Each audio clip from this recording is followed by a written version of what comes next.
Live from the campus of Penn State University, this is PSN News. It's Wednesday, February 7th. We have all you need to know about missing Pennsylvania police records, as well as updates on a former CIA employee's prison sentencing.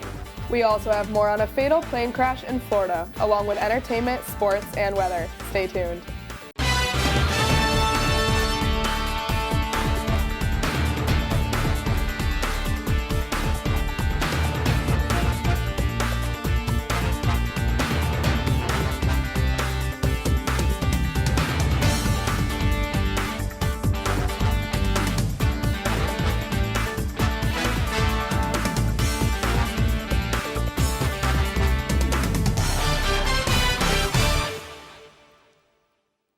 Thanks for joining us tonight for PSN News. I'm Jace Obardo. And I'm Emma Aken.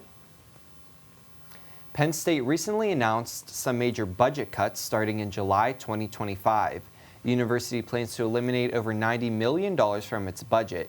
Those who will be hit the hardest are Penn State's Commonwealth campuses, as they are set to lose $54 million in funding. The university says these cuts are necessary for long-term stability and success. Bellefonte area residents are voicing concerns over potential CATA service cuts after a hearing Tuesday night.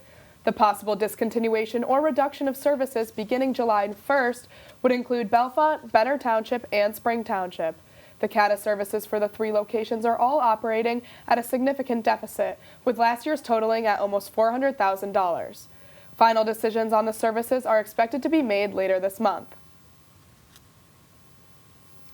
Thousands of records, including many belonging to Pennsylvania State Police labs, were deleted from state servers at the beginning of January. Governor Josh Shapiro's administration says it is a result of, quote, human error.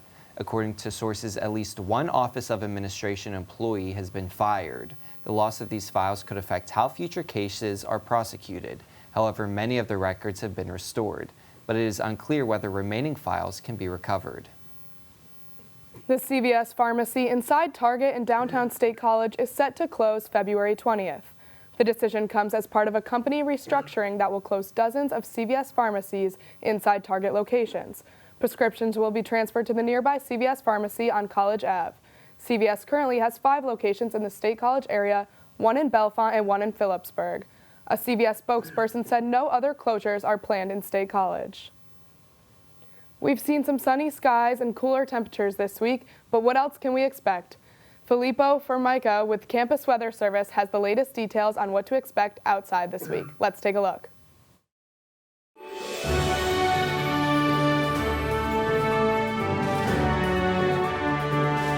From the students of the Department of Meteorology and Atmospheric Science, here is your Penn State Campus Weather Service forecast.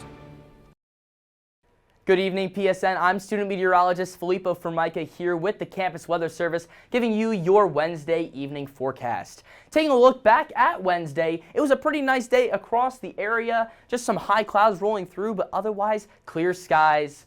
And those temperatures were climbing up into the mid-40s, ending at 46 for our high here in State College. Beaver Stadium looking absolutely magnificent in that clear blue sky. So our weather headlines over the next few days, those sunny skies will continue to persist through the end of this work week, and some spring warmth ahead for the end of this work week, even into the weekend. Could be a few degrees off of records there, and we are watching a potential storm system for next work week, and we could be returning to some of those wintry conditions as well. So across the state of Pennsylvania, we did have a very spring-like afternoon here with those high temperatures in the mid to upper 40s across much of the state. Now we did have a few 50s popping into the screen here. Pittsburgh at 53 today is your highest temperature across the Commonwealth. Philadelphia at 49 as well. And this is a lot higher than usually what we see around this time of year. Much of the Commonwealth was 10 to 15 degrees above average for our high temperatures. Usually in early to mid-February, we're looking at around that mid to upper 30s range. So these mid to upper 40s were definitely a change of pace. And across the Commonwealth, just some high clouds right now, not a lot of coverage here in those clouds, very different than January. Just a few speckles of some precipitation that is not making it to the ground. A very dry evening across the state.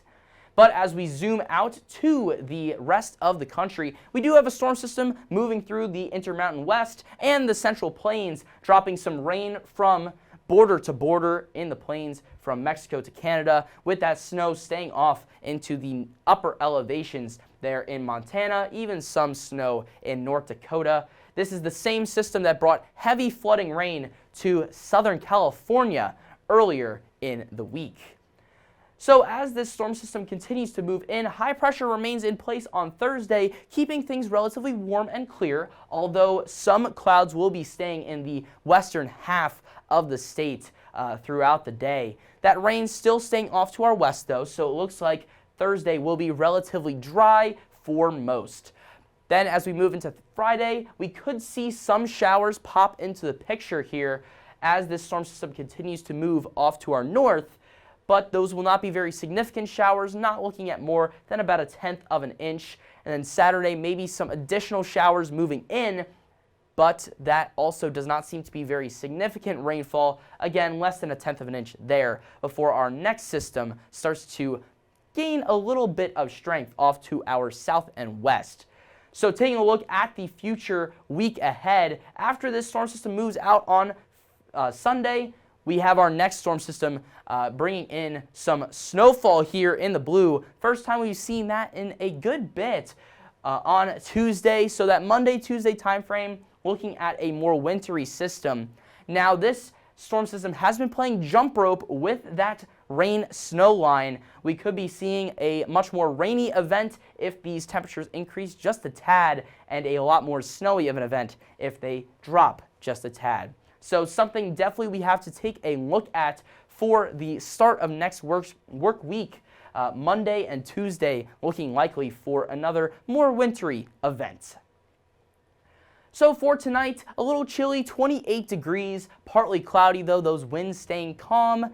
And as we move into tomorrow, this is when the thaw of the week starts to increase in that temperature range. 50 degrees here in State College for tomorrow. Those clouds starting to move in from the west, those southerly winds making things feel a lot more like late March than early February. Taking a look at the 7-day forecast, you can see some of those very high temperatures. Friday and Saturday here, 58 and 59 degrees across State College.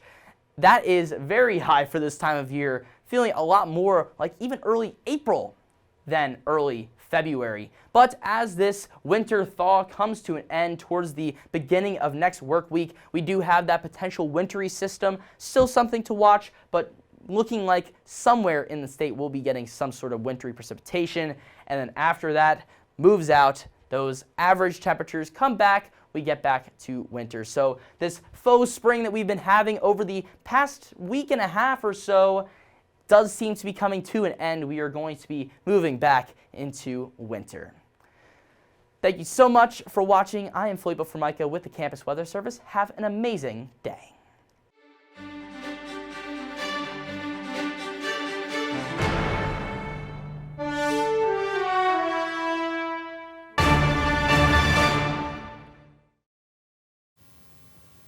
Welcome back to PSN News. I'm Jamie DeBolonia with your sports update. This Thursday, Iowa's men's basketball team will travel to Happy Valley to face Penn State at the Bryce Jordan Center. Penn State is 9-3 at home this season and have won their last 2 Big Ten road games, downing Indiana and Rutgers. The Nittany Lions force an average of 15.7 turnovers per game, which is number 1 in the Big Ten and 15th nationally. Guard Ace Baldwin Jr. always has a target on his back, averaging 14 points, 5 assists, and 3 steals per game. Baldwin also leads in the conference in steals. This game is bound to be a good one, so may the best team win. 8 members of the Penn State wrestling team competed at the Edinburgh Open this Saturday, February 3rd. 6 competed attached and 2 unattached, and 3 of them won titles. Senior Terrell Barraclaw went 4-0 to win the crown at 165, and freshman Connor Pierce was runner-up at 149. Penn State is now 8-0 and will travel to Iowa next weekend for its final road match. There is only one place to be this Sunday, and that is either in Vegas or in front of a TV to watch the NFL's grand finale. Super Bowl 58 will take place in Las Vegas, Nevada, and kickoff is set for 6:30. Both teams have what they need to win, but it will be all about how they play their cards. The Niners do an amazing job with misdirection and utilize motion to catch their opponents off guard. The Chiefs are a little bit thin on defense, with Charles Omenihu out with a torn ACL, so getting that outside perimeter run game going is where San Fran can succeed. On the flip side, Chiefs running back Isaiah Pacheco has brought the run game to the forefront for the Kansas City Chiefs. He has been the key to unlocking the success of this offense. This matchup stands to be anyone's game, but whichever team fires on all cylinders has got the Lombardi Trophy in the bag. That's all for your sports update. Coming up next, Juliana Torda will bring the latest from the entertainment world. Stay tuned.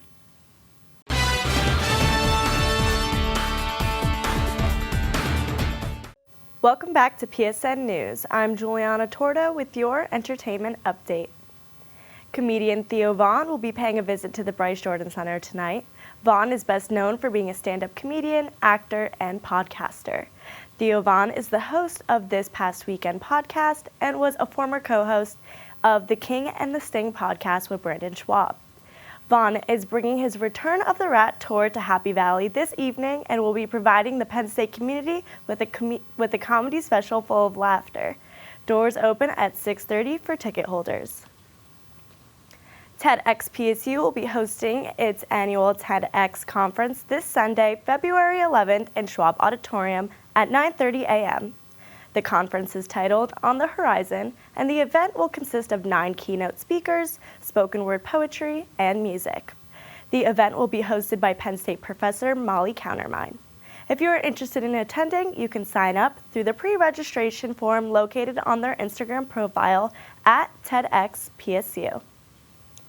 This past Sunday, at the 66th Annual Grammy Awards, Taylor Swift announced her upcoming album titled The Tortured Poets Department. The album will be released on April 19th and will include features from artists such as Post Malone and Florence and the Machine. Following the announcement, the global superstar released the track list for the upcoming album, which includes titles such as So Long London and I Can Fix Him, No I Really Can. This all came as a shock, as Swifties were expecting a Reputation Taylor's version announcement, but got new music instead. And that's all for your entertainment update. Next up, interview anchor Gianna Brown will be sitting down with Nick Masseri, the Thon Chair for Delta Sigma Pi. Stay tuned.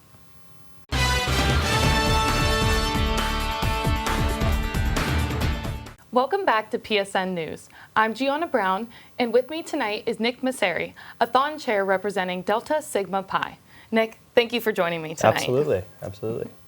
So, for those of you who may be new to Penn State or unfamiliar, can you tell us a little bit about what Thon is? Yeah, for sure. So Thon's a year-long student-run philanthropy that ends in the Thon weekend, which is a 46-hour dance marathon, just to support childhood cancer and raise money for families that are struggling.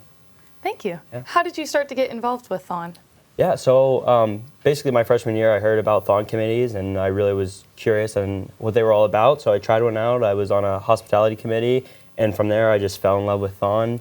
I was our family relations chair last year for my organization, and now I'm our overall chair, and it's something I'm just truly passionate about. Yeah, made your way up. Yeah, for sure.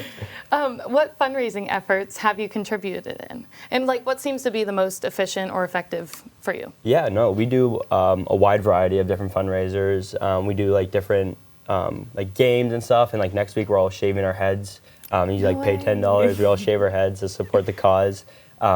But fundraisers that really attract more people are the interactive ones, the different kind of games. We do a volleyball tournament and stuff like that. So it's something that the people get to participate in, and it's a big collaborative idea, which is a lot of fun. Yeah, absolutely.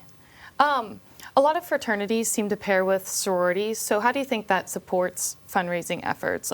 Making them more efficient or bigger groups? Yeah, no, I think it's a great way to collaborate for sure. A bunch of different people have different ideas. So 2 groups being able to come together and just to support one cause, it's just it's a great way to go about it for sure.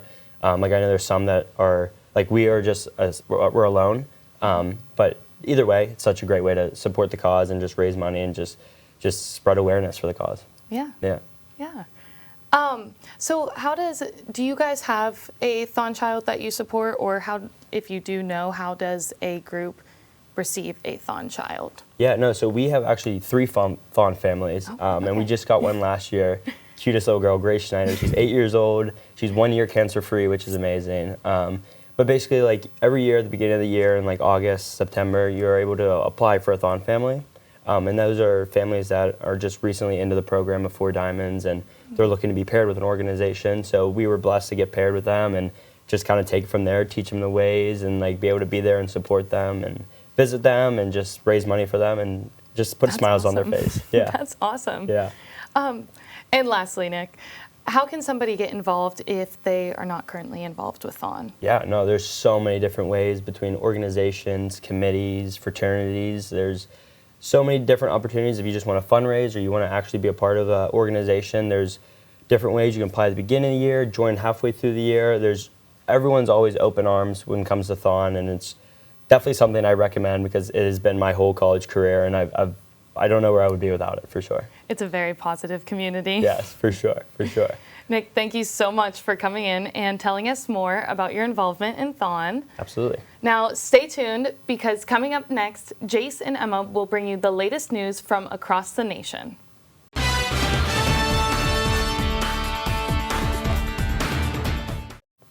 Three people are dead after a small plane crashed into a mobile home in Clearwater, Florida on Thursday. The victims include the pilot and 2 people who were on the ground. The crash also caused fires that damaged multiple homes surrounding the area where the plane came down. According to the Federal Aviation Administration, the pilot had reported an engine failure prior to the crash. An investigation is underway. Dozens of parents went to Capitol Hill this week and lobbied for Congress to pass online safety legislation. The Senate hearing had big tech CEOs in the hot seat, while parents who have lost children pushed for the passing of a bill called the Kids Online Safety Act. If passed, the act would provide children and their parents with more safeguards and tools to protect their well-being online. The bill has also faced criticism, where some worry it would go too far to censor online speech. The verdict is in for the former CIA employee who is responsible for the Vault 7 secret leaks and for possessing child sexual abuse images back in 2022 and 2023. Joshua Adams Schultz was sentenced to 40 years in federal prison on Thursday. This is a stark contrast from the life sentence that prosecutors were asking for. CIA Director Dave Cohen says this leak caused, quote, exceptionally grave harm to U.S. national security. Schultz will be on supervised release for life after his prison term is up. The Food and Drug Administration says 561 deaths are tied to recalled Philips sleep apnea machines. The FDA said that since April 2021, it has received more than 116,000 reports of foam breaking down in Philips CPAP and BiPAP sleep therapy devices. Philips has recalled millions of the breathing machines following these reports.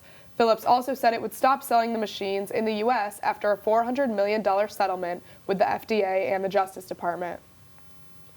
Now that concludes our show tonight at PSN News. Be sure to check us out on Twitter and Facebook at PSN News, on Instagram at Penn State Network News, and to subscribe to our YouTube channel at youtube.com/PSN News. Have a good night and stay safe, Penn State.